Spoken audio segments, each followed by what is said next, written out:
Ada nggak satu keyakinan agama tertentu yang dari ibadahnya tuh diatur?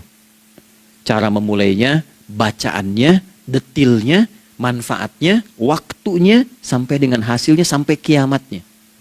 Ini menunjukkan bukan karya manusia. Bukan karya manusia. Kalau karya manusia, setiap orang bisa buat itu. Ya, ketika ini menunjukkan bukan karya manusia, maka pertanyaannya dengan cara apa lagi Allah memberikan pembuktian pada kita bahwa Ia Tuhan yang hak yang harus kita sembah. Salat satu-satunya amalan di dalam Islam yang mencakup 4 bagian pokok dalam beragama. Jadi ketika seseorang menetapkan dirinya beragama dan ciri satu nilai agama itu bernilai benar, ya, dalam nanti kalau kita mau komparasikan atau kita riset, itu ciri pokoknya ada 4. Satu, ada aspek namanya aspek keyakinan, ya, tauhid atau akidah. Nggak mungkin kan beragama kalau nggak yakin. Ya, karena itu pasal 29 ayat kedua itu mengandung nilai keyakinan. Negara menjamin kemerdekaan tiap-tiap penduduk untuk memeluk agamanya masing-masing dan beribadah menurut agama dan kepercayaannya itu. Ya, jadi nggak mungkin kita bisa menghasilkan nilai kepercayaan dan ibadah kalau tidak ada unsur keyakinan. Atau bahasa kitanya disebut dengan iman. Ya, iman itu nanti juga dipaku dalam setiap nilai kebangsaan di konteks Negara Kesatuan Republik Indonesia. Ini yang paling membahagiakan. Jadi mau jadi pegawai apapun itu syarat, ya, salah satu syarat yang melekatnya beriman dan bertakwa kepada Tuhan Yang Maha Esa, gitu kan? Ya, kemarin saya di BPK itu ada 11 bab Romawi, 40 pasal. Ya, di bab yang keempat pasal 13 tentang pemberhentian dan pengangkatan itu ada 11 poin A sampai K. Di poin B yang keduanya syarat menjadi bagian dari anggota BPK itu beriman dan bertakwa kepada Tuhan Yang Maha Esa. Baik, di Undang-Undang Pendidikan Sisdiknas nomor 20 tahun 2003 itu kalau kita baca dari poin menimbang ada 4, di poin B-nya saja sudah ada iman. Ya, Undang-Undang Dasar 1945 mengamanatkan pemerintah mengusahakan satu sistem pendidikan, ya, nasional yang meningkatkan keimanan dan ketakwaan pada Tuhan Yang Maha Esa serta akhlak mulia, baru mencerdaskan kehidupan bangsa. Ya, secara singkat, satu, agama dianggap benar kalau ada doktrin keimanan, ada akidah, ada tauhidnya. Yang kedua, ada ibadahnya. Ya, sebagai pembuktian kita beriman, buktinya apa? Ya kan? Saya beriman kepada Tuhan, kita tetapkan, misalnya Allah. Apa pembuktian keberimanan kita kepada Allah? Ya, kan pembuktiannya itu mesti diwujudkan dalam bentuk sikap. Sikap itulah yang disebut dengan ibadah. Nah, konsepsi ini ada di Quran surah ke-20 Thaha di ayat ke-14. Innani anallahu la ilaha illa ana fa'budini. Ya, sungguh aku tegaskan bahwa akulah Allah, satu-satunya Tuhan yang layak dipertuhankan dan disembah. Ketika Anda mempertuhankan aku, fa'budni, maka buktikan kebertuhananmu kepadaku dengan menyembahku. Karena itu namanya Allah punya 2 arti. Satu yang dipertuhankan, kan, ilahun wahid. Yang kedua yang disembah. Ya, jadi yang dipertuhankan dan disembah. Oke. 3. Yang ketiga harus punya unsur praktikal atau implementatif dalam interaksi kehidupan. Ya, jadi bukan cuma nyembah Tuhan, bimbingan kehidupannya apa? Implementasi dari ibadah itu. Ya, ciri umat beragama itu kan bukan hanya sekedar saya yakin, beriman, saya ibadah. Terus bukti ibadah itu dibawa dalam berinteraksi hariannya seperti apa wujudnya. Ya, makanya ketika dulu orang itu jujur, orang itu bangga dengan kejujurannya bukan sebagai orang jujur, tapi sebagai muslim. Jadi ketika ditanya, kenapa Anda jujur? Karena saya muslim. Ketika ada seorang penggembala di Sahara yang sangat gersang, diuji oleh Umar bin Khattab, ingin diambil kambingnya, kan kisahnya viral kan? Baik ya? Oh, tapi ini bukan punya saya. Bilang aja pada tuan Anda, kalau kambingnya hilang satu dimakan serigala. Lantas di mana Allah? Jawaban itu yang menggetarkan kepada jiwa. Jadi kebenaran yang diungkap dengan sikap kejujuran itu implementasi nilai beragama. Nah, jadi praktek ibadah ada di muamalah. Oke, satu akidah, akidah dibuktikan lewat ibadah, ibadah diimplementasikan dalam muamalah. Itulah sebabnya nanti seluruh bagian tubuh kita ketika digunakan untuk bersifat dan bersikap, itu ada tuntunan iman di dalamnya. Oke? Misal, saya tanya begini ya. Ini mukaddimah ya, kita belum mulai nih. Saya tanya gini, apa fungsi mata? Tuh kan, sudah keliru kan? Nah, kalau hanya melihat, hewan juga melihat.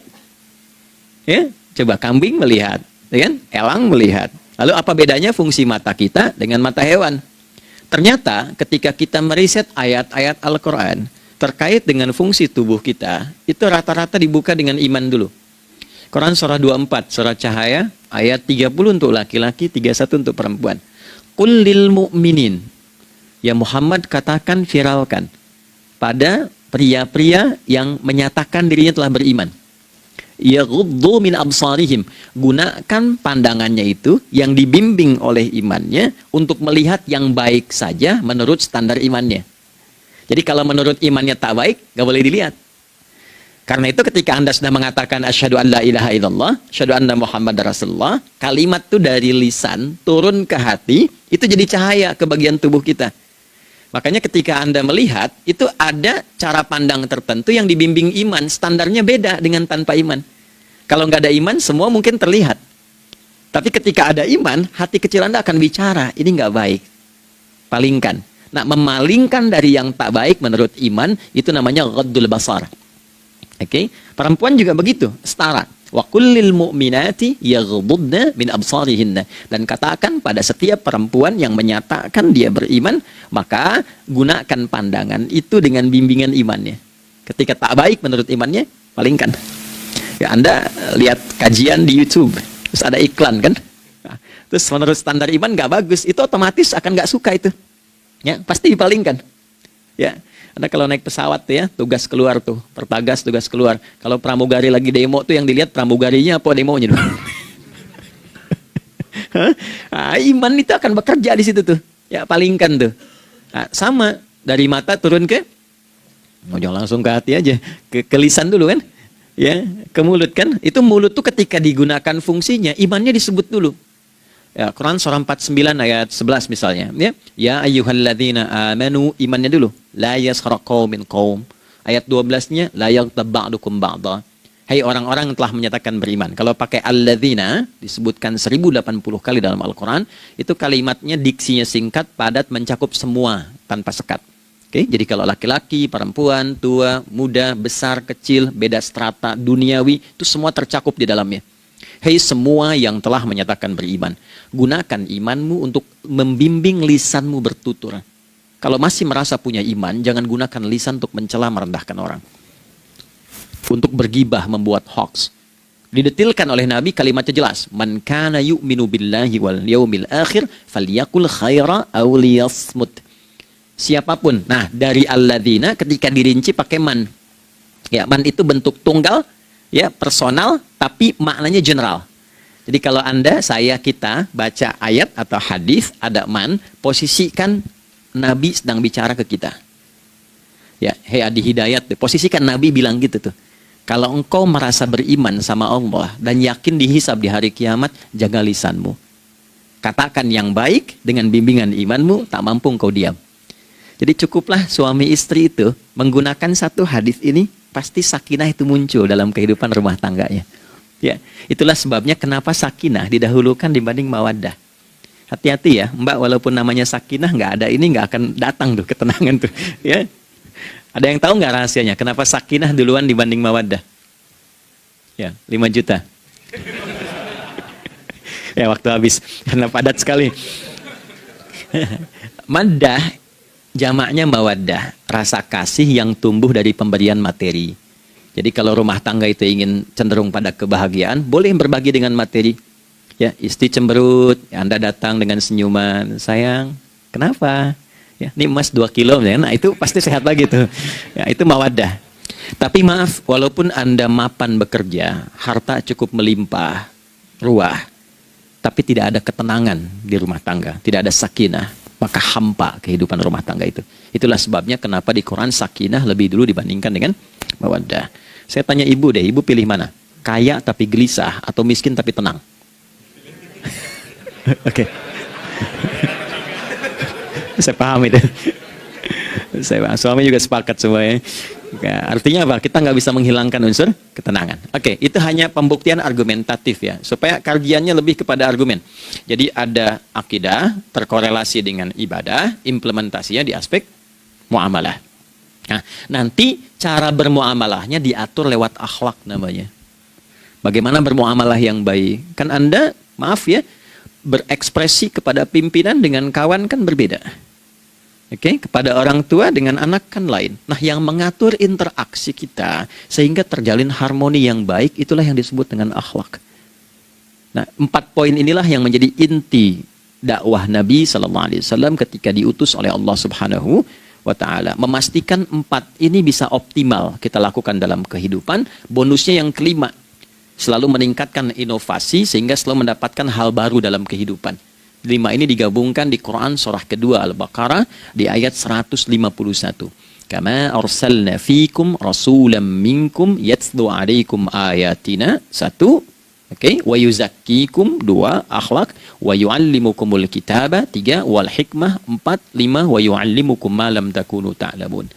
Kelima-limanya ini digambarkanlah dalam bentuk ibadah yang melatih kita sebagai pondasi awal menuju dan memantapkan 5 hal ini, yaitu sholat.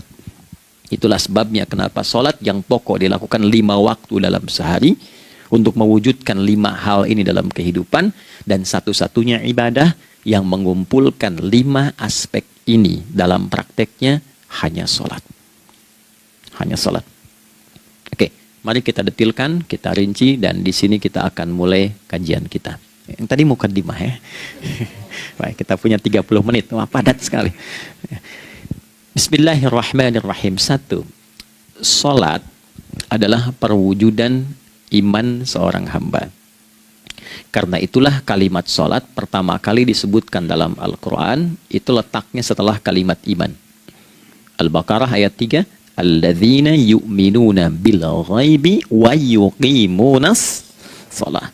Orang-orang yang telah menyatakan beriman dan konsisten menjaga imannya. Beda alladzina amanu dengan yu'minun. Amanu telah beriman. Tapi kalau dia komitmen dan konsisten terus menjaga imannya sampai saat dia berpulang pada Tuhannya, maka berubah nanti bentuknya kalau di bahasa Arab jadi mudhari'. Kalau di bahasa Inggris kan tuh punya 3 arti. Present, continuous, and future. Jadi kalaupun sekarang terus berlangsung sampai masa depan pun saya tetap akan beriman. Nah, pembuktian untuk menjaga iman itu pembuktian utamanya pada sholat.